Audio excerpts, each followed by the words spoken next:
Session জটের কারণে বা board পরীক্ষা নেবে এই কারণে তাদের জীবন থেকে 1 বছর 2 বছর যেন ঝরে না পড়ে। December is the end of the year, পরীক্ষার মাস। এর মধ্যেই আমরা আমাদের সিলেবাস শেষ করা, এটা আমাদের টার্গেট রয়েছে, এবং তারপরই যেন অ্যাডমিশন টেস্টে চলে যায়, অর্থাৎ কোনো গ্যাপ যেন না থাকে। এই বছরের ডিসেম্বর মাসেই অনুষ্ঠিত হবে 2027 সালের এসএসসি পরীক্ষা। এগিয়ে আনা হবে আগামী বছরের এইচএসসি পরীক্ষাও। সচিবালয়ে এক বৈঠক শেষে নিউজ 24-কে এসব কথা জানিয়েছেন শিক্ষামন্ত্রী আ.ন.ম এহসানুল হক মিলন। তিনি জানান, সেশন জট কমিয়ে আনতেই এই সিদ্ধান্ত। শিক্ষার মান উন্নয়নে 2027 সালের এসএসসি পরীক্ষার কারিকুলামে পরিবর্তন আসছে বলেও জানান তিনি। বিস্তারিত জানাচ্ছেন শাহনাজ ইয়াসমিন। করোনা ভাইরাসের কারণে 2020 সালের পিইসি এবং জেএসসি পরীক্ষা না হওয়ায় এবছরের এসএসসি পরীক্ষার্থীদের এটাই প্রথম জাতীয় পরীক্ষা। অন্যদিকে প্রতি বছর ফেব্রুয়ারির প্রথমে এসএসসি এবং মে মাসের প্রথমে এইচএসসি পরীক্ষা হলেও সিলেবাস শেষ না হওয়ায় এবার পেছানো হয়েছে 2 পরীক্ষাই। চলছে এসএসসি আর জুলাইয়ের প্রথম সপ্তাহে এইচএসসি পরীক্ষা।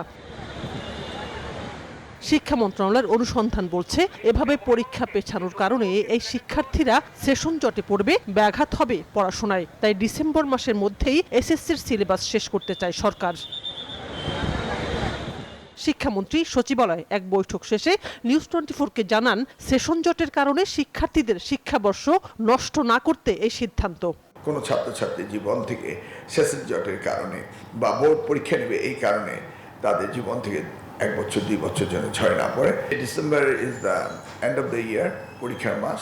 এর মধ্যেই আমরা আমাদের সিলেবাস শেষ করা, এটা আমাদের টার্গেট রয়েছে, এবং তারপরই যেন অ্যাডমিশন টেস্টে চলে যায়, অর্থাৎ কোনো গ্যাপ যেন না থাকে। এটা আমাদের সব কিছুগুলোকে আমরা একটা টাইম ফ্রেমে নিয়ে আসবো। এই সমন্বয়টা ইউনিভার্সিটিগুলোর সাথেও আমাদের করতে হবে, আমরা সেই জায়গায় যাচ্ছি। এদিকে মানসিক চাপ কমাতে এমপিওভুক্ত শিক্ষক কর্মচারীদের বদলির নীতিমালা করার পরিকল্পনা নিয়েছে মন্ত্রণালয়। ফলে শিক্ষকরা বদলি হয়ে নিজ এলাকায় শিক্ষকতা করতে পারবেন। সাপ্তাহিক ছুটির দিন শনিবার সচিবালয়ে শিক্ষামন্ত্রী এ বিষয়ে বৈঠক করেছেন সংশ্লিষ্টদের সাথে। যারা এনটিআরসিতে মাধ্যমে এক জেলার শিক্ষক আরেক জেলায় নিয়োগ পাচ্ছে, তাদের সফটওয়্যার এমনভাবে ডেভেলপ করা হবে, তাদের সুযোগ থাকবে তাদের নিজ জেলায় যাওয়ার। এবং ধরুন একটি এলাকায় একটি স্কুল হেডমাস্টারের পজিশন খালি হয়েছে, তিনি ইচ্ছা করলে সেখানে যাওয়ার জন্য, ট্রান্সফারের জন্য বলতে পারেন। কর্মচারী, শিক্ষক সকলকেই একটা বদলির নীতিমালার ভিতরে আনা হচ্ছে।